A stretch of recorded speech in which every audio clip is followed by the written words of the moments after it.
আজকের ইনিংসে ব্যাট হাতে রীতিমতো তাণ্ডব চালিয়েছেন ঢাকা ক্যাপিটালসের ব্যাটাররা। লিটন দাস আর তানজিদ তামিমের জোড়া শতকে শাকিব খানের দল গড়ে 154 রানের রেকর্ড। বিপিএল এর ইতিহাসে সবচেয়ে বেশি রানের লক্ষ্য তাড়া করতে নামা রাজশাহীকে জিততে হলে তাই রেকর্ড গড়তে হতো, তবে তা আর হলো কোথায়। উল্টো অসহায় আত্মসমর্পণ করল এনামুল হক বিজয়ের দল। এবারের বিপিএলে নিজেদের প্রথম 6 ম্যাচের হারের স্বাদ নিতে হয়েছিল ঢাকা ক্যাপিটালসকে।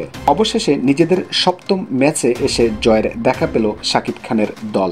লিটন দাস তানজিদ তামিমের জোড়া সেঞ্চুরিতে আগে ব্যাট করতে নেমে বিপিএল এর ইতিহাসে সবচেয়ে বেশি দলীয় সংগ্রহ করার রেকর্ড গড়েছিল ঢাকা ক্যাপিটালস।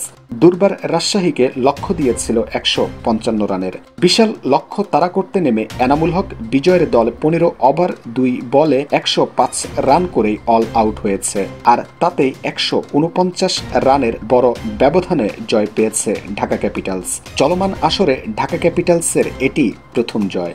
আগে ব্যাট করতে নামা ঢাকাকে বড় সংগ্রহ গড়ে দিয়েছিলেন লিটন তামিম। বিশাল লক্ষ্য তাড়া করতে নেমে 3 রানেই 2 উইকেট হারিয়ে বিপাকে পড়েছিল রাজশাহী। এক পর্যায়ে 34 রানে 5 উইকেট হারিয়ে বিজয়ের দল পরে অথই সাগরে। দলটির কোনো ব্যাটারি আজ হাল ধরতে পারেননি। ব্যতিক্রমী ছিলেন কেবল রায়ান বাল। তিনি করেছেন 47 রান। তার 32 বলে 47 রানের সুবাদে 100 রানের দলীয় সংগ্রহ পার করতে পারে রাজশাহী, তবে বড় হার এড়াতে পারেননি। এর আগে ব্যাট করতে নেমে ইতিহাস গড়ে ঢাকা ক্যাপিটালস। বিপিএল এর ইতিহাসে ঢাকার সর্বোচ্চ দলীয় রান সংগ্রহের রেকর্ড গড়ার পথে আজ তাণ্ডব চালিয়েছেন 2 ওপেনার তানজিদ তামিম ও লিটন দাস। আসন্ন চ্যাম্পিয়ন্স ট্রফির জন্য ঘোষিত বাংলাদেশের দলে জায়গা পাননি লিটন।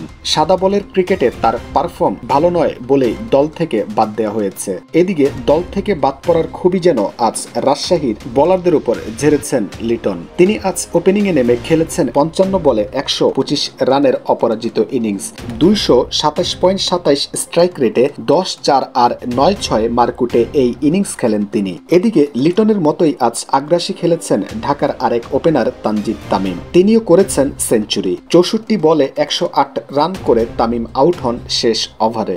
এদিকে তামিম লিটনের জুটিও আজ গড়েছেন দারুণ এক রেকর্ড। উদ্বোধনী জুটিতে এই দুজন মিলে আজ করেছেন 141 রান। বিপিএল এ উদ্বোধনী জুটিতে সব থেকে বেশি রান করার রেকর্ড এটি। এমনকি বিপিএল এ যে কোনো উইকেটে সর্বোচ্চ রানের জুটির রেকর্ড এটিও।